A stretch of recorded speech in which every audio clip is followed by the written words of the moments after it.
विद्यार्थियों, मैं शोभित श्रीवास्तव आज आपके सामने फिर से एक वीडियो लेके आया हूँ।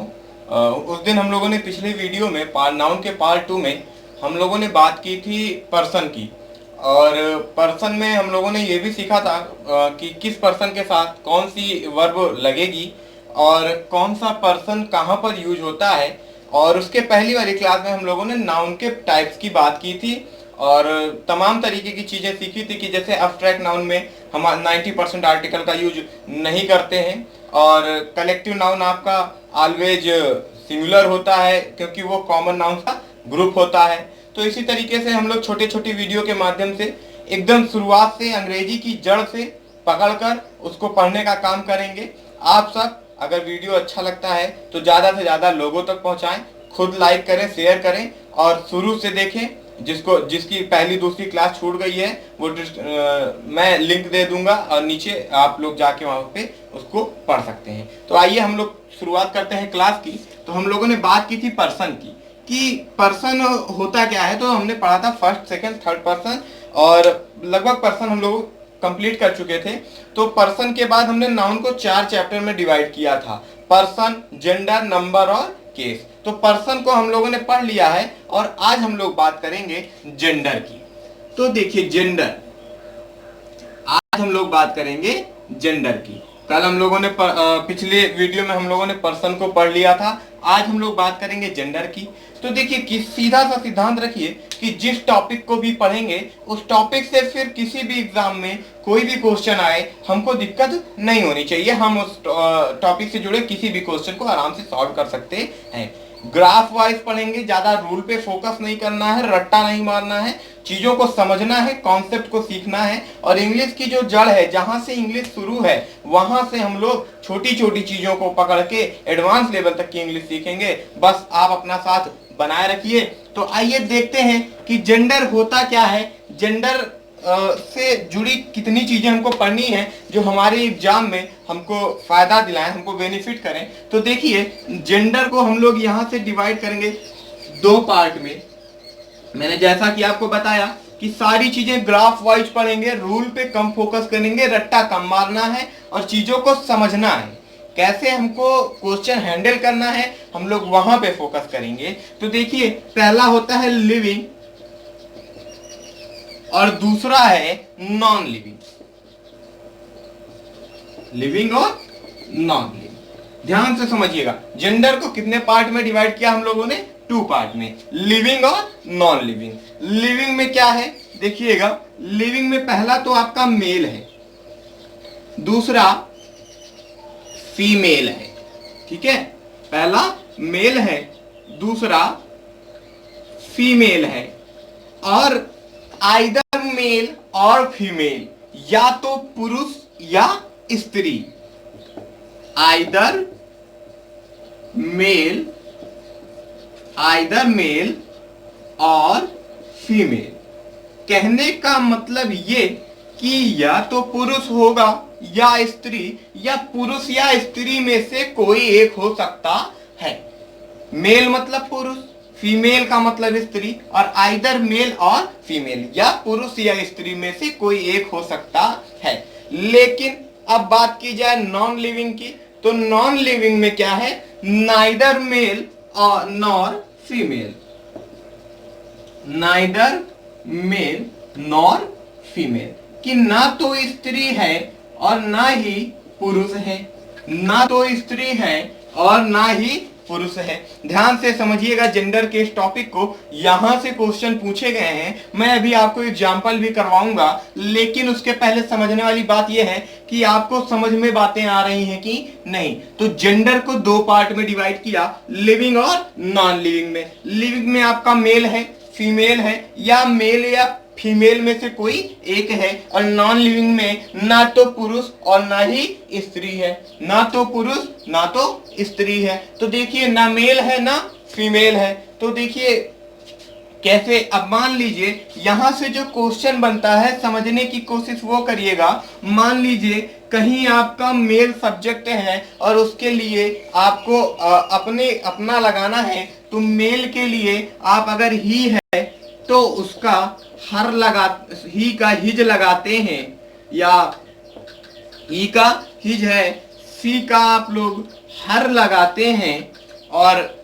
अगर इन दोनों में से कोई है तो आप इसके हिसाब से लगा देंगे। लेकिन जब समस्या फंस जाए कि डिसाइड ना हो कि मेल है कि फीमेल है, जैसे मैंने कहा आपको मृत्यु, मृत्यु आप भली भांति जानते हैं, तो मृत्यु के साथ अगर आपको हिज या हर का यूज करना है या देयर या इट का यूज करना है तो आप क्या लगाएंगे। तो यहाँ पे समस्या बनती है और यहाँ से क्वेश्चन आपके एसएससी के एग्जाम में पूछे जाते हैं। तो देखिए, सबसे पहले इतना समझिए कि जेंडर को कितने पार्ट में डिवाइड किया गया, 2 पार्ट में, लिविंग और नॉन लिविंग। उसके बाद मेल, लिविंग में कौन कौन, मेल फीमेल, आइदर मेल और फीमेल, और नॉन लिविंग में नाइदर मेल नॉर फीमेल। तो देखिए, अगर मेल के साथ लगाना है तो हिज लगा देते हैं, फीमेल के साथ लगाना है हर, इट और देयर लगा देते हैं। लेकिन कभी कभी समस्या ऐसी हो जाती है कि आप डिसाइड नहीं कर पाते कि नाउन के साथ हिज लगेगा या हर लगेगा। आइए ऐसा ही एक एग्जांपल आपके सामने बोर्ड पे रखते हैं, 2 सेकंड 3 सेकंड का हम समय देंगे, अगर आप समझ सकते हैं तो ठीक है, नहीं उसके बाद हम स्वयं एग्जांपल को बताएंगे। तो देखिए, जो मेन समस्या है वो यहां से है।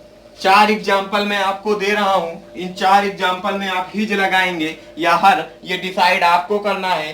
2 सेकंड के बाद मैं बताऊंगा कि करना क्या है। तो द डेथ या डेथ, डेथ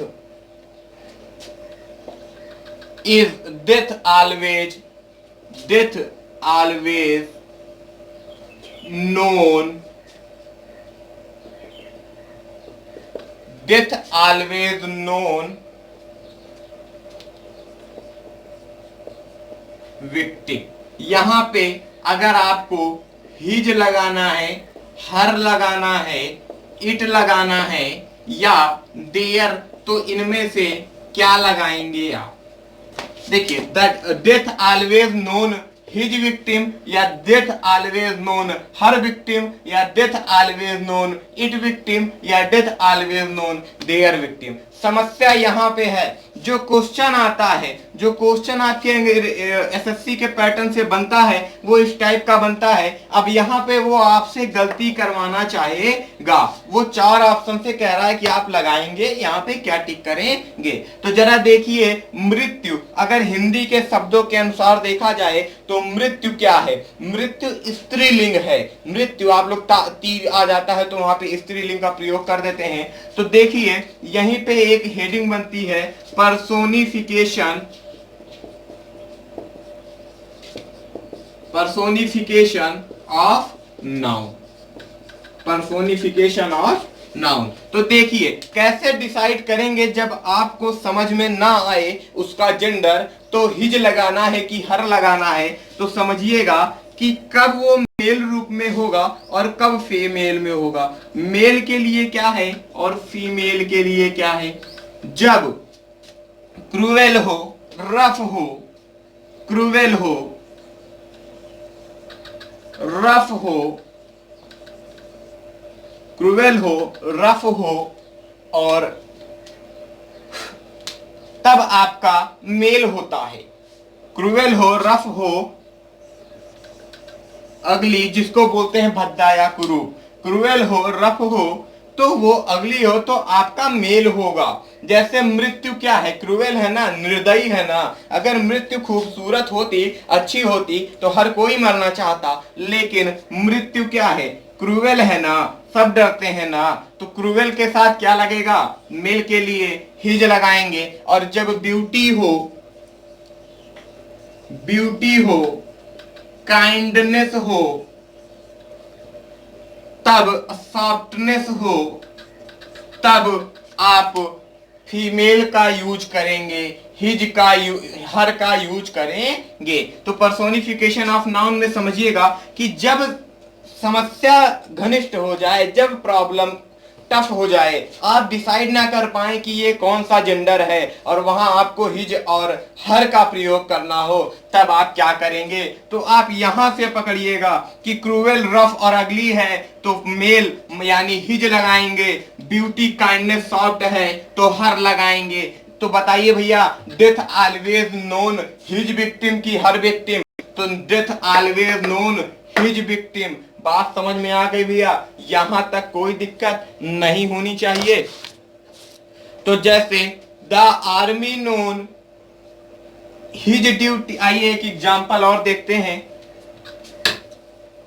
जिसको लिखना हो आप लोग स्क्रीनशॉट ले सकते हैं या वीडियो को रोक के पीछे करके फिर से लिख सकते हैं। तो army known his duty her duty. तो देखिए यहां पे आर्मी का मतलब होता है सेना, तो सेना के लिए क्या लगेगा, तो सेना के लिए लगेगा हिज। जैसे मैंने कहा the police known his duty या हर ड्यूटी, तो पुलिस क्या है, क्रूर है ना, मारती है ना भैया। आप भले अपना कर्तव्य निभाती है लेकिन मारती है ना।